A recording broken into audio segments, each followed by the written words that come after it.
এটা আমাদের কালীতলার ডিলাক্স ভাটার গাড়ি সোনালিকা 745 বসে গেছে গাড়িটা, জিসিবিটা যাচ্ছে তোলার জন্য। ড্রাইভারের নাম হলো মাজিদুল, ভাটা যেখানে তার বাড়িও সেখানে। গাড়িটা দেখুন মাথা উঠছে কীভাবে, সেই জন্য এদেরকে বলি কমা গাড়ি বিলে নিয়ে এনো না, কারণ ট্রাক্টর চালাতে বড় বিষয় হচ্ছে যে অভিজ্ঞতার দরকার আছে, বুদ্ধির দরকার আছে।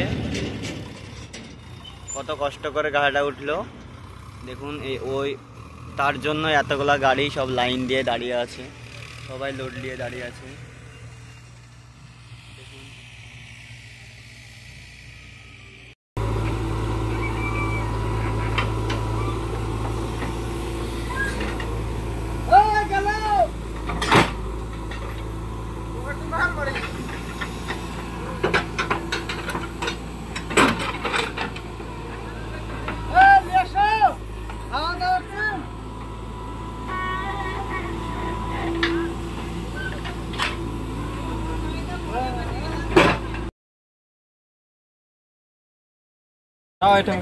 একলা দই খেয়ে আমরা পেট খাবো।